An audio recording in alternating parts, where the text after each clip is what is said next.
Hey everybody, Biff here.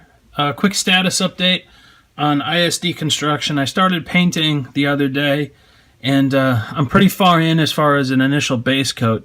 So I've got a sampling of the parts out that I've been painting, the major structure. So we got the column here, and then the riser. We got the antenna array, horizontal bar, and then we've got the antenna array structure.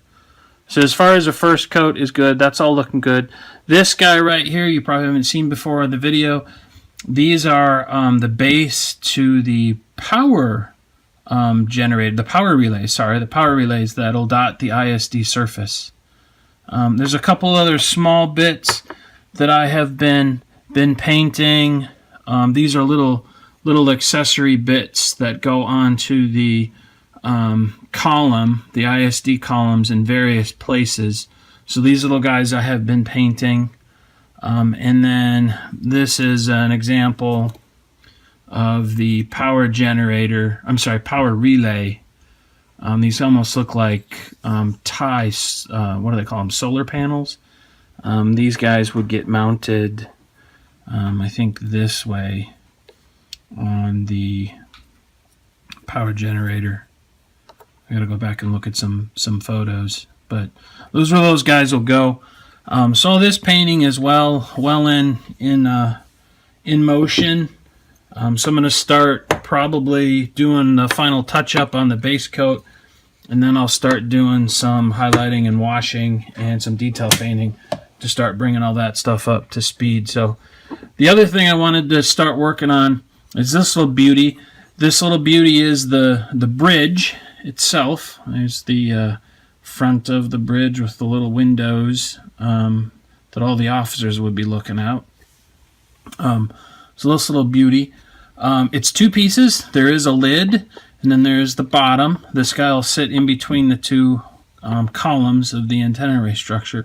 What I really like about this little guy is you take the lid off, and you've got this really nicely detailed interior. You can see the control pits. There's even the little walkway that like Vader and the Imperial officers would kind of walk around on. So a lot of detail painting I'm going to have to do on the inside. I will even attempt to try and sculpt some officers and so forth to put at the various stations.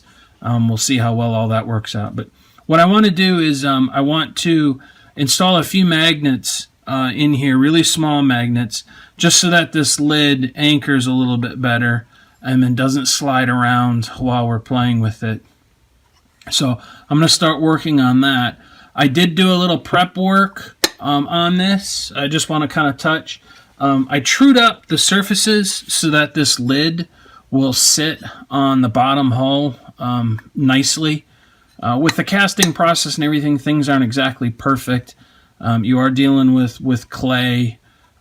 So I just wanted to have the lid sit real well. So what I basically did is I took a large piece of sandpaper, and I took the piece and I just sanded it until the bottom was really nice and smooth. And I did a similar thing for the bridge bottom itself. I just flipped it over and just went around and sanded it until I got a pretty decent mating surface.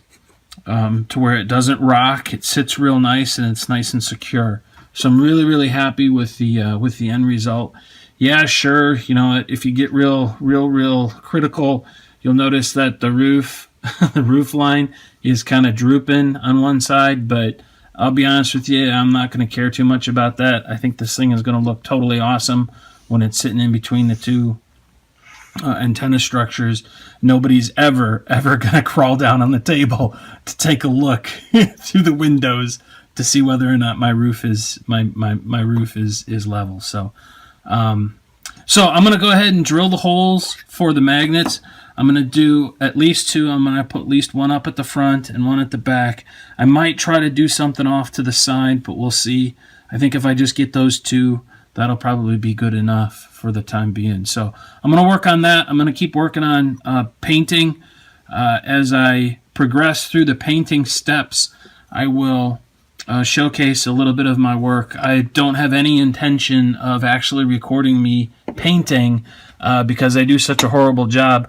I don't want to leave any evidence of that whatsoever laying around. So I'll be back in a little bit with an update on my painting and my magnet process. Thank you very much. Hello everybody, it's Biff again.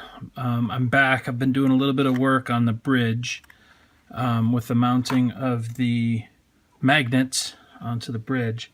So I elected to use these magnets. They're 3/32 in diameter and they're 1/16 of an inch thick. I'm going to start off with 2 magnets, and so I've gone ahead and I've drilled a hole using this small hand drill bit.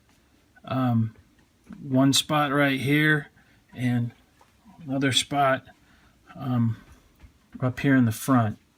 Hopefully you can make those out. So just use a little hand drill. They were about the largest magnets that I could get that would fit in the thickness of the wall, both on the front and the back. So I've drilled those out. They're not drilled deep enough for the magnets to be flush to the top of the bridge at the moment. They're sticking up just a little bit, and I wanted to do that because I've got to transfer the magnet location from the holes that have been drilled to the bottom of the actual bridge roof. So how do I accomplish that? Well, I'm kind of winging it, but what I did is I took a piece of double-sided tape. I used this Scotch double-sided like wrapping tape. I put one piece up at the front of the roof and one piece at the back. You can probably see it gleaming in the light. And then I dropped the magnets into the 2 holes, and then just positioned the lid on top until I had everything in the right spot, and just pressed down. The magnets now are on the tape, and when I just carefully lift up, voila, the magnets are in the right spot. So now what I'm doing is I've taken a pencil and I've gone lightly around each magnet, making sure that I'm not moving the magnets anywhere. So now I've got the tape marked. My next step will be to pull the magnets off the tape and just use the hand drill on the little circle that's on the tape. Obviously the drill bit will go right through the tape to at least mark where the magnets should be drilled, where the hole should be drilled onto the roof. Once I've at least got it marked a little bit, I'll go ahead and pull the tape off and then finish the drilling. That'll allow me to do flush mount in both locations, and I'll get real good alignment between the magnets, so I've got a good bond. Once that's done, I'm going to kind of take a look at how strong the magnets are, and maybe I'll do some mounting of another magnet over here and then maybe on this side. And we'll go from there. So stand by for another update. We'll see you in a little bit. Record a little bit of the action of me gluing the magnets into the roof, the bridge section. So you'll notice right off the bat I'm using a special tip on the glue bottle. That's to allow for a little bit more precision as to where the glue ends up, because I am trying to drop it into a relatively small hole. The other thing to note as I'm working with the magnets is, again, I'm using a stack of magnets in order to maintain awareness of what the polarity is of the magnets that I'm inserting into each hole. As I move to the actual top of the bridge section, you'll notice that I'll flip my stack of magnets over right there. I flip it over in order to, again, maintain polarity. After all this was done, something I thought about doing was I could have countersunk the bottom magnet deeper into the bridge structure and not countersunk the magnet on the roof. That way when the 2 pieces engage, they're kind of not only locked magnetically but also physically, and that would have been really neat. But that's Monday morning modeling, if you will. Still, I'm happy with the end result. Hey everybody, I'm back again. I have finished the shading of the main components for the bridge. I've used the Citadel Nuln Oil shade on all of the components, and I've even done some shading on some of the extra bits that I need to now glue onto the columns as well as to the bridge. but I wanted to give you guys an opportunity to see what it looked like right after shading had been completed. So this is where it stands. I'm going to go ahead and start gluing the extra bits on, as well as doing some additional painting here and there to add a little bit of color, a little bit of extra definition to all of the components. So I'll check back with you as that progresses. Maybe take some videos of me gluing some of the bits on in various locations so that you have an idea as to how it all kind of comes together. So I think that'll do it for the moment. Bye. If you enjoyed this video, please like and subscribe to help us continue improving and expanding our channel's content.